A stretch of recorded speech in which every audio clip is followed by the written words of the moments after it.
അസ്സലാമു അലൈക്കും വറഹ്മത്തുള്ളാഹി വബറകാതുഹു. അൽഹംദുലില്ലാഹി റബ്ബിൽ ആലമീൻ വസ്സലാത്തു വസ്സലാമു അലാ അഷ്റഫിൽ മുർസലീൻ വഅലാ ആലിഹി വഅസ്ഹാബിഹി അജ്മഈൻ. ഇസ്ലാമിക് സ്പീച്ച് ടി വിയിലെ മാന്യ പ്രേക്ഷകർക്ക് അൽ മസായിലുൽ യൗമിയ ഡേ ടു ഡേ മസായിൽ പ്രോഗ്രാമിലേക്ക് സ്വാഗതം.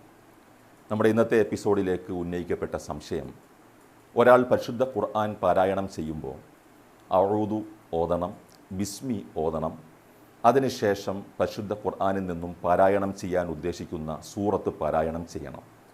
ഇങ്ങനെ പാരായണം ചെയ്യുമ്പോൾ അഊദു നിർത്തി, ബിസ്മി ഓതി നിർത്തി, അതിനുശേഷം സൂറത്ത് പാരായണം ചെയ്യുന്നത് കേൾക്കുന്നുണ്ട്. ചില ആളുകൾ അഊദുവും ബിസ്മിയും സൂറത്തും കൂടെ ചേർത്ത് പാരായണം ചെയ്യുന്നതും കേൾക്കുന്നുണ്ട്. ഇസ്ലാമിക ഖുർആൻ പാരായണ ശാസ്ത്രം അനുസരിച്ച് ഏത് രീതിയിലാണ് നാം പാരായണം ചെയ്യേണ്ടത് എന്നതാണ് സംശയം. ഏത് നല്ല കാര്യം ചെയ്യുമ്പോഴും ബിസ്മി പറഞ്ഞുകൊണ്ട് ആ കാര്യം ആരംഭിക്കുക എന്നത് ഇസ്ലാമിക സംസ്കാരമാണ്. ആദരവായ സയ്യിദുന മുഹമ്മദ് റസൂലുള്ളാഹി സ്വല്ലല്ലാഹു അലൈഹി വസല്ലമ തങ്ങൾ പറയുന്നുണ്ട്, കുല്ലു അംരിൻ ദീ ബാലിൻ ലം യുബ്ദഅ ബി ബിസ്മില്ലാഹി ഫഹുവ അബ്തർ. ഏത് നല്ല കാര്യവും ബിസ്മി പറയാതെ തുടങ്ങിയാൽ അത് ശുഭലക്ഷണമില്ലാത്ത കാര്യമായി മാറും എന്നാണ് ഹദീസിനകത്തുള്ളത്. ചെറുതാകട്ടെ വലുതാകട്ടെ ഏത് കാര്യം ചെയ്യുമ്പോഴും നാം ബിസ്മി പറഞ്ഞുകൊണ്ടാണ് തുടങ്ങേണ്ടത്. ആഹാരം കഴിക്കുമ്പോൾ ബിസ്മി പറയണം, വെള്ളം കുടിക്കുമ്പോൾ ബിസ്മി പറയണം, വീട്ടിലേക്ക് പ്രവേശിക്കുമ്പോൾ ബിസ്മി പറയണം, വീട്ടിൽ നിന്ന് ഇറങ്ങുമ്പോൾ ബിസ്മി പറയണം, അതുപോലെ തന്നെ നാം വസ്ത്രം ധരിക്കുമ്പോൾ ബിസ്മി പറയണം, എന്തെങ്കിലും നാം വായിക്കുകയോ പഠിക്കുകയോ ചെയ്യുമ്പോൾ ബിസ്മി പറയണം, എന്തെങ്കിലും കൊടുക്കുമ്പോൾ ബിസ്മി പറയണം, വാങ്ങുമ്പോൾ ബിസ്മി പറയണം. ഇസ്ലാമിക സമൂഹത്തിൻ്റെ ദൈനംദിന ജീവിതത്തിൽ അവർ ചെയ്യുന്ന എല്ലാ കാര്യങ്ങളിലും ശ്രദ്ധയോടെ ചെയ്യേണ്ട ഒരു കർമ്മമാണ് ബിസ്മി എന്ന് പറയുന്നത്. ബിസ്മിയിലൂടെ യഥാർത്ഥത്തിൽ നമുക്കൊരു കഴിവുമില്ല, എല്ലാ കഴിവും അള്ളാഹുവിന് മാത്രമാണ്, എൻ്റേതായി ഒന്നുമില്ല, എല്ലാം സർവാധിരാജനായ അള്ളാഹു എനിക്ക് തന്ന അനുഗ്രഹങ്ങളാണ് എന്ന ചിന്തയും എന്ന ബോധവും നമ്മുടെ മനസ്സിൽ സൃഷ്ടിക്കുകയാണ് ചെയ്യുന്നത്.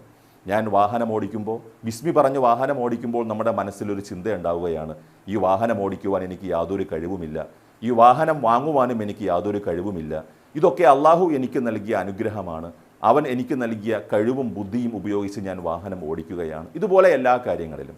അപ്പോൾ ഇസ്ലാമിക സമൂഹം അവർ ചെയ്യുന്ന എല്ലാ നല്ല കാര്യങ്ങളിലും ബിസ്മി പറഞ്ഞുകൊണ്ട് ആരംഭിക്കണം എന്നത് ഇസ്ലാമിക നിയമമാണ്. പരിശുദ്ധ ഖുർആൻ പാരായണം ചെയ്യുമ്പോഴും ബിസ്മി പറഞ്ഞുകൊണ്ട് തന്നെയാണ് ഖുർആൻ പാരായണം ആരംഭിക്കേണ്ടത്. അങ്ങനെ ഓതുമ്പോൾ രണ്ട് നിലയിലും ഓതാവുന്നതാണ്. അഊദുവും ബിസ്മിയും സൂറത്തും കൂടെ ചേർത്ത് ഓതാവുന്നതാണ്. അഊദ് വേറെ, ബിസ്മി വേറെ, സൂറത്ത് വേറെയായിട്ട് വിട്ടുപിരിച്ച് ഓതാവുന്നതുമാണ്. പക്ഷെ നാം ഇവിടെ ശ്രദ്ധിക്കേണ്ട വിഷയം, പലപ്പോഴും അഊദുവും ബിസ്മിയും സൂറത്തും കൂട്ടി ഓതുന്ന ആളുകൾ അഊദു ബില്ലാഹി മിനശ് ശൈത്താനിർ റജീം ബിസ്മില്ലാഹിർ റഹ്മാനിർ റഹീം എന്നിങ്ങനെ അഊദുവും ബിസ്മിയും ചേർത്ത് അങ്ങ് ഓതി പോകുന്നത് കാണലുണ്ട്. അത് തെറ്റാണ്. ചേർത്ത് ഓതുമ്പോൾ തന്നെ അഊദു ബില്ലാഹി മിനശ് ശൈത്താനിർ റജീമി ബിസ്മില്ലാഹിർ റഹ്മാനിർ റഹീമി ഖുൽ ഹുവല്ലാഹു അഹദ് എന്നിങ്ങനെ ഓതി പോകേണ്ടതാണ്.